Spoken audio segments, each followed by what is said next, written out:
बातमी आहे पुण्यातून। पुण्याच्या राजकारणाला वेगळंच वळण लागलेलं आहे। मनसे नेते वसंत मोरे हे शरद पवार यांच्या भेटीला गेलेत। राजकीय वर्तुळामध्ये त्यामुळे चर्चांना उधाण आलेलं आहे। तर भेटीनंतर वसंत मोरे यांनी या संदर्भात स्पष्टीकरण दिलंय।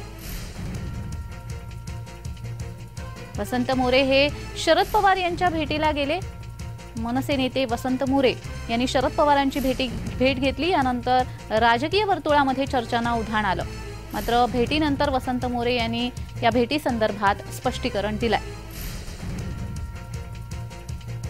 पुण्याच्या राजकारणाला वेगळं वळण लागताना दिसत आहे। मनसे नेते वसंत मोरे हे शरद पवार यांच्या भेटीला गेले होते, त्यामुळे राजकीय वर्तुळामध्ये चर्चांना उधाण आलं। तर या भेटीनंतर वसंत मोरे यांनी या भेटी संदर्भातलं स्पष्टीकरण दिलेलं आहे।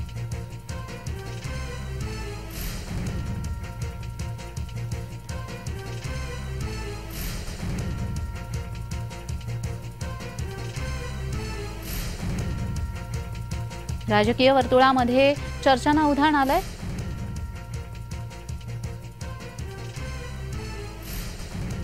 वसंत मोरे यांनी शरद पवार यांची भेट घेतलेली आहे।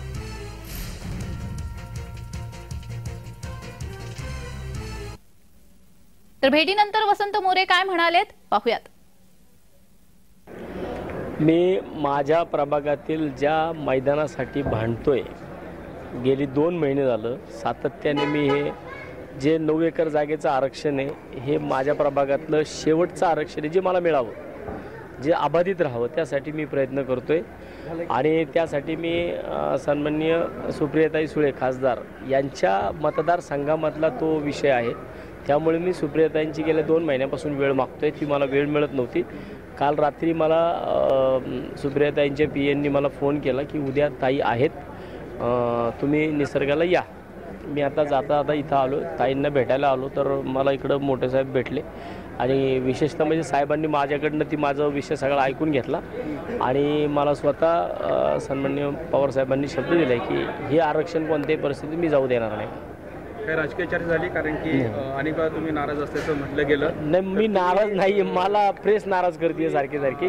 मी नाराज नाही आहे। मी इथं माझ्या पक्षाची भूमिका मांडण्यासाठी मी आलो आहे आणि मला वाटते की मला हीच संधी, जर उपमुख्यमंत्री देवेंद्रजी फडणवीस असतील, मुख्यमंत्री एकनाथ शिंदे साहेब असतील, यांच्याकडे सुद्धा मला निवेदन देण्याची संधी मिळाली तर मी 100% तिथं जाऊ शकेल।